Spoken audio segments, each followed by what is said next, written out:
Hello and welcome to Bike Channel Kenya, and today we'll be looking at the 5 types of bikers you'll come across in Kenya, and this list is in no particular order. Number 1 is the beginners. Now, as you know, biking has been gaining a lot of momentum in Kenya, especially in the last 3 or so years, so you'll come across a lot of beginners.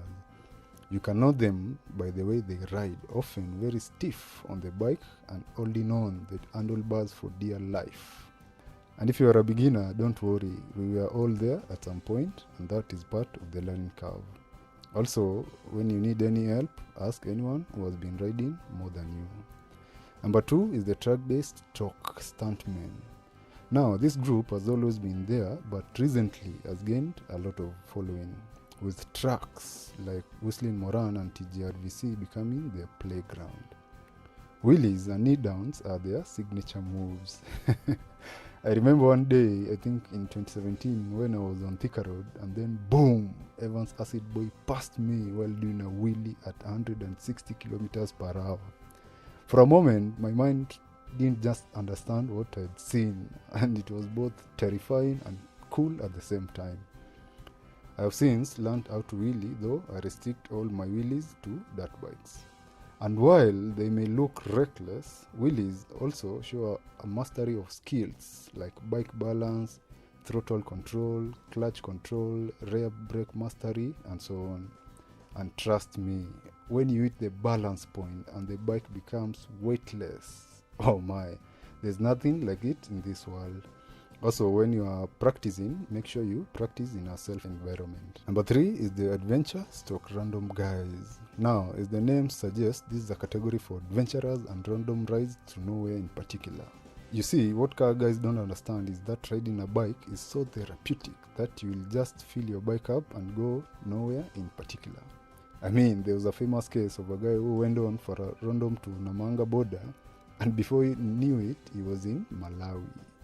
Now, apart from the random guys, there are the adventurers who sometimes go to places like Ethiopia, Tanzania, or even Uganda for a weekend out.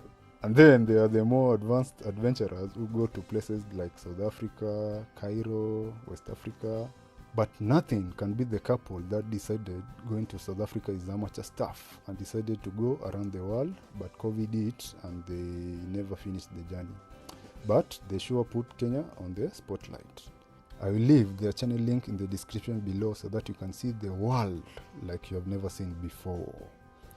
And number 4 is the biker chicks. Yes, these are the women who ride and fascinate people wherever they go. You will notice them by the braids they stick on their helmets, the tutus they wear, and often they ride in pink riding gears. Whenever they stop, people will come out in numbers to see who this fascinating beauty riding such a beast is. And since most of them are beginners and ride safely, they have some of the cleanest bikes around here. Of course with some scratches, but mechanically very sound bikes. These are the definition of calm, collected and sexy. Before we get to the last one, I have 2 honorable mentions. The first being the keyboard riders. And although they get a lot of slack, I am sure most of them are only held back from buying a bike by financial constraints. And once they get their financial sorted, they usually go and buy a bike. And trust me, these guys sometimes have done so much research, they literally have more knowledge about bikes than the bikers themselves. And the other honorable mention is vloggers. Nowadays, I see almost everyone with a GoPro. Though where all that footage goes, I never understand. So, if you want to follow some of them, you can go to my channel sections and check them out. Number 5, Mr. Exotic. These are the rarest one to find or even see.